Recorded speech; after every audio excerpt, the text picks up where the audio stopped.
it's Little Kansas Kitty and I welcome you back to my weight loss surgery channel.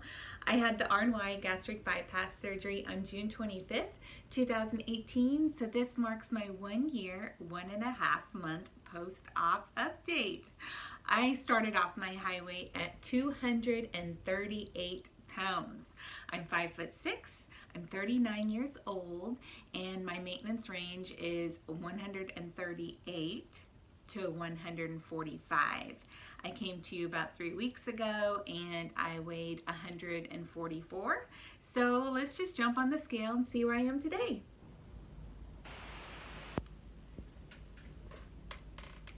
As you can see, I'm 144. And let me fill you in a little bit later where I have been and how I got back to 144. So in the past few weeks, just living, loving life, and I took a road trip up to Michigan to go visit my BFF and took my kids with me. And I had to be very diligent and very disciplined and very cautious not to make bad food decisions in the car ride all the way up to Michigan. And it's a long trip up there, and we took a slow trip. We split it up over 2 days, but I had to be really careful that I didn't snack like crazy or have a whole bunch of sugary things, because I was responsible for my children and that to arrive safely, and I didn't want to dump and I didn't want to crash mentally. And so I just packed like baby carrots and almonds and, just healthy snacks that I knew were safe for the car ride. We stopped about 5.5 hours from Kansas City. We stopped in a little town called Casey, Illinois. And if you haven't heard of it, go ahead and Google it. It's a tiny little town in the middle of nowhere, and it has all of these huge things, like the world's largest wind chime, the world's largest rocking chair, the world's largest bird cage, the world's largest mailbox. And it was so fun in this tiny, small, quiet town to just kind of walk through. You just walk a couple blocks and you're seeing all of these largest structures, and you feel tiny, you feel so little. And what more can you want as a weight loss surgery patient but to feel little? And so you feel tiny next to these huge structures. We did get some ice cream while we were in town. It was a good time to just kind of stretch our legs and take a little moment and break. And I played it safe. I had, as you may know from watching some of my other videos, I love ice cream. I love a cool treat in the summer, and it is my downfall because I've tried it multiple times and get sick immediately. And I hate it. I hate it ever since I've had gastric bypass. So I had some sugar-free ice cream. I think it was like a mint chocolate chip. Worked perfectly. No dumping, no problem. I had a small amount, it hit the spot, and it worked. The last time I had kind of a sugar-free ice cream out, we were in Florida for spring break last March at Sanibel Island, and I got some sugar-free ice cream there too, and it worked too. So I do know that I can do that and still enjoy a tasty little cool treat in the summer. We traveled up to Milford, Michigan after Casey, Illinois, and I ran a marathon there. And so I am running marathons right now. In 2019, I'm basically running them every 3 months. And so this was the 3rd marathon in 2019. And I'm talking about 26.2 miles, a full marathon. And I do have a 4th one coming up in October. And a lot of you ask me, do you have loose skin? Do you have problems with loose skin after losing so much weight? I lost 100 pounds, went up a few pounds knowing that, as long as I stay within my range, I'm good. And yes, I have had plastics before. I've mentioned that before. I've had a mommy makeover, which is the tummy tuck and the breast lift and augmentation, but my thighs are a big problem area. And as you can see here, I'll just insert a quick video. When we were at one of the pools at one of the hotels that I stayed at with my kids, you can see the little swish, and you can see some of the loose skin. I have been a little too nervous to share that with you in the past, to really show kind of up close and pictures or videos of my loose skin, but as you can see, it's my problem area. I got some loose skin, and running marathons, I have some killer legs. I'm not gonna lie. I love my legs from all of the muscle that I've developed, from all of the mileage, and even sometimes I feel them and I'm like, dang, they're so built and strong, and I love my legs, but that thigh area, still a problem, but you can cover that up pretty easily. The marathon went good. It was a lot warmer than I anticipated. So when I was looking for a summer marathon to just kind of help keep me motivated, there's no better way to stay motivated than to sign up for a race, because then you're working towards something. And at least for me, that's what works for me. And I was looking for a marathon up north where it was a little cooler, and so I was looking at Wisconsin or Michigan, and Michigan was the win because my best friend lives in Michigan. I thought, hey, I can take my kids, do a road trip with them, stop and do the marathon, and then go visit my BFF on the lake. And I anticipated the weather to be in the high 50s at the start of the race, and it was not. It was 75 degrees, like 74, 75 degrees at the start. And I was like, okay, this is warmer than I thought, but I have no time goals. I am here to complete and to finish and to cross that finish line and collect my medal. And that's what I did. I went out smart. I just wanted to feel good. It was a beautiful lake, and it was a bike path course, and so it was completely paved also, and it was great. When they kind of kicked us off at 7 a.m. in the morning, the full marathon started. The half marathon was going to start an hour later at 8, and we started off, and it was crazy. It was a small race, but people were like running hard, and I saw all these marathoners running past me, and it's never a good feeling when you feel like you're just in the back, like in the way back, and everyone's passing you. And I looked around at them and I was like, I don't know what you guys are doing, first of all, because this is a long race. Like, this is a long adventure ahead of us. We've got hours and hours to go. And I was like, I just got to be smart. I need to be smart and just keep my pace, just find my comfort zone. So I started off slow. Usually start off about a minute slower in your first mile or so, than where, you kind of find your groove and your pace. And everyone passed me, and I was like, that's okay. So it kind of looped at the beginning, and then it started going around the lake, and I found my groove. I was feeling really good. I saw this gal in front of me, and she looked like she was my pace. And I was like, yes, I found a buddy, because the last bit of advice that Carol, my friend, gave me, she said, make a friend while you're out there. So I get up there and I tap her on her shoulder. She's got her earphones in, and she pulls her earbuds out, and I was like, hi. And she was probably like, what the heck? But anyway, it was great because we ended up sharing about 7 miles together. It was her first marathon, so we got to talk about that a little bit and just share our story. And 7 miles will fly by if you're talking and if you have a friend to do that with. At about 7 miles, she said she needed to walk, and so we kind of bid our farewells and wished each other luck, and I continued on. People passed me, I passed people, I finally got into that groove, but I wasn't sure if some of those were half marathoners, because the half marathon had started about an hour later. And I just faced my head to the water and tried to feel some of that breeze. A lot of the areas were shaded with trees, so that was nice. It kept getting warmer and warmer throughout the hours as they passed by. I fed off the energy off of rollerbladers, off of walkers, off of other runners. And as I approached them on the bike path, the ones that were coming, against me, opposite direction, I would just say, hey, I need a high five. And I'd reach my hand out and they give me a high five, and that just kind of boosts me and gave me more energy. I Snapchatted throughout the race, just like every 5-ish miles or so, to some of my friends, and just got in a good groove. I felt pretty good. beautiful scenery, beautiful water, fishermen out there, and it was a really, really beautiful course. As I was starting to come to the close, I've got a couple miles left. I passed this guy and he looks back at my bib number and he's like, "Oh, you're a marathoner?" And I was like, "Yeah." And he's like, "Go, go, go." And he just kind of cheered me on, and he was a marathoner too. And so I passed him because I was still feeling good, feeling strong.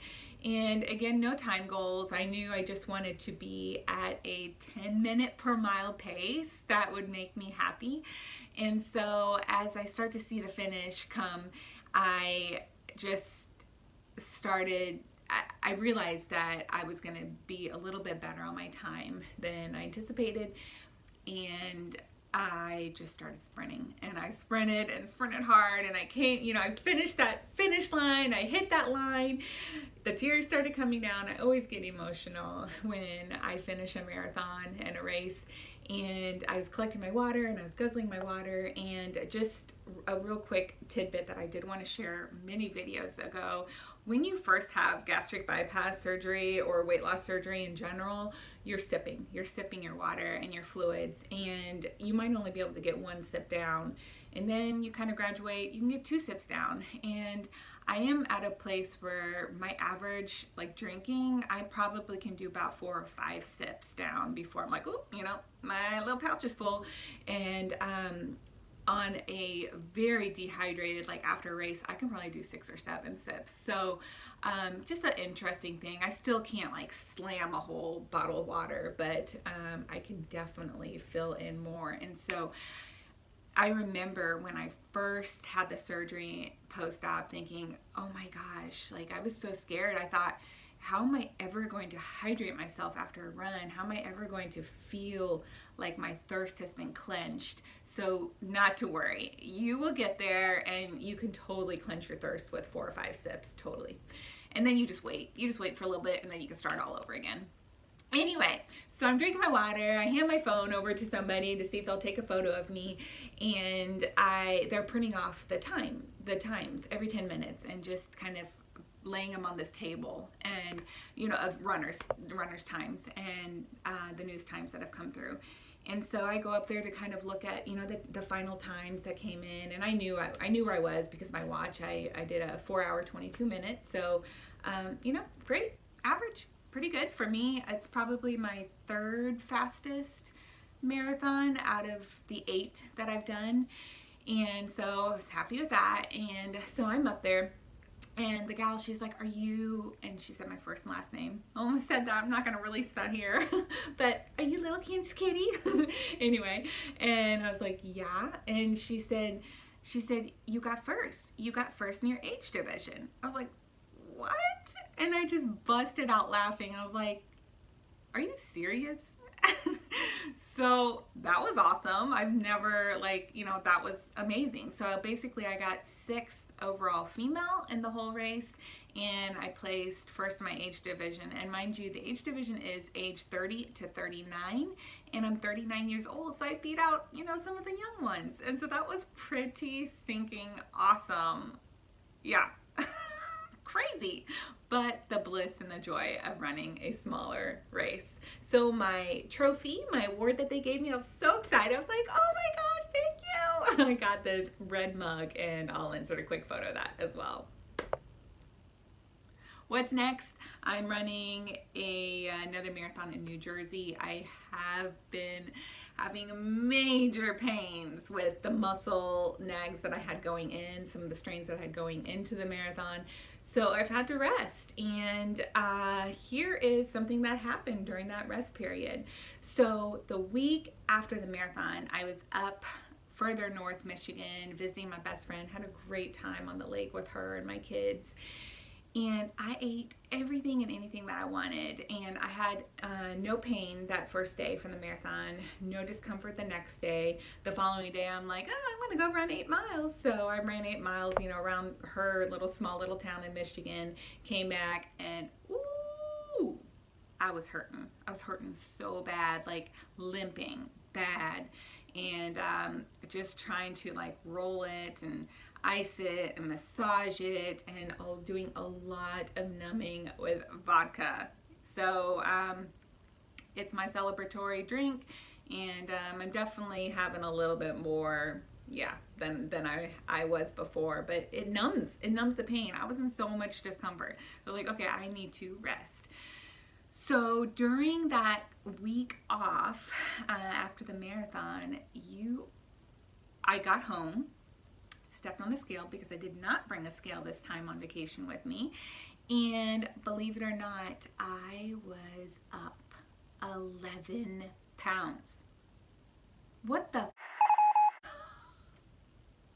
11 pounds. I gained 11 pounds in a week. Like, I am over my maintenance range now, and panic definitely settled in.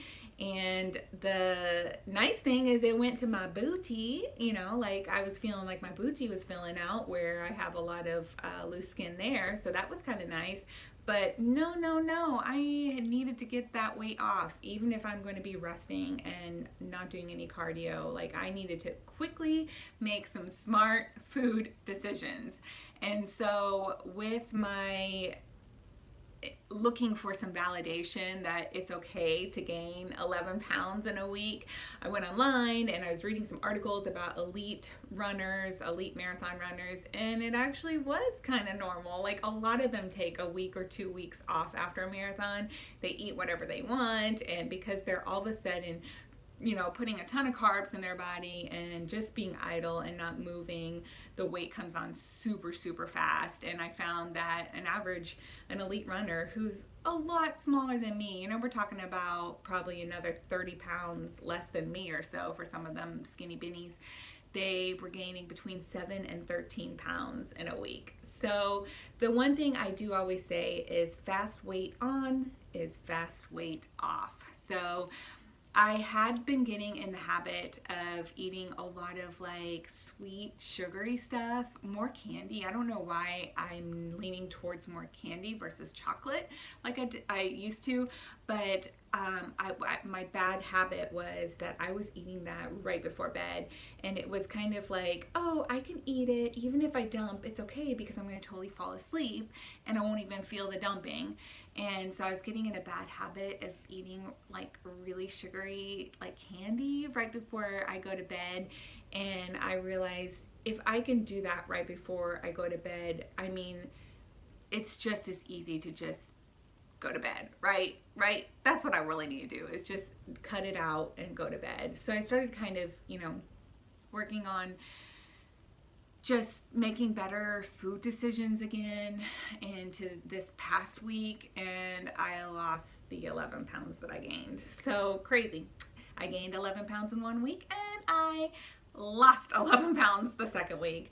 Mind you that when you travel, your bathroom pattern just gets way out of whack, and I think after I had gone like number 2 a few times, I mean, I was down like 4 pounds like super fast, like with it, you know, just like, yeah, a few poos. So and then just making those smart decisions, it just came back off. And I did go on a run today, yay, hallelujah, because I have been running for like 2 weeks now. And I went on a run, got some aches, but not as bad as the last time that I tried to go run, where I could only like walk around the whole thing. So anyway, I'm coming back slowly, and I'm trying to be smart about it and listen to my body and rest when I need to. I'm gonna tell you a little trick, and that is a fast way to lose weight. And that is fill your calendar. Fill your social calendar. I'm telling you, when you have a full social calendar and you have a date with maybe your girlfriends or your friends, or you have like a date on the calendar, you're much more willing to be disciplined with your food decisions because you want to feel good. You want to feel good when you're out. I mean, that's for me. I don't know if that works for everybody, but it works for me. If I've got a date on the calendar, heck yeah, I want to feel good about myself that night out, and I want to feel good in my clothes, and I want to feel good and clear mentally. And so I'm going to make smart food decisions the day before and the day of. And so if you continue to fill your calendar, you're just going to make better food decisions, and that weight's going to come off if you put some on. A quick couple NSVs. my man friend carried me, and he just totally scooped me up. I mean, granted, he is, over like 100, 115 pounds stronger and heavier than me and so much taller. He's 6'8", but he carried me and he just like scooped me up in his arms and carried me from one room to the other. And oh my gosh, like girl's dream come true, right? To be carried, like, no, that has not happened before. I've always been afraid of like breaking a guy's back, like if they would ever even attempt to. So huge NSV to be light enough to be in a man's arms. Another NSV, I got a new headshot photo at work. And although I wasn't super heavy on my first headshot, which was like 8.5 years ago with my company, I was probably 175 pounds or so in that photo. Our photographer on our team, she was like, girl, you need to get a new photo. You really need a refresh. And so it was nice that she added me to her calendar and list of folks to take photos of. So I got a new photo for that. As you face an injury or a gain, think of it as an obstacle. And be reminded that obstacles don't have to stop you. If you run into a wall, don't turn around and give up. Figure out how to climb it, go through it, or work around it. Like, comment, subscribe, and hit that bell notification so you can be alerted when I make my next video. Till next time.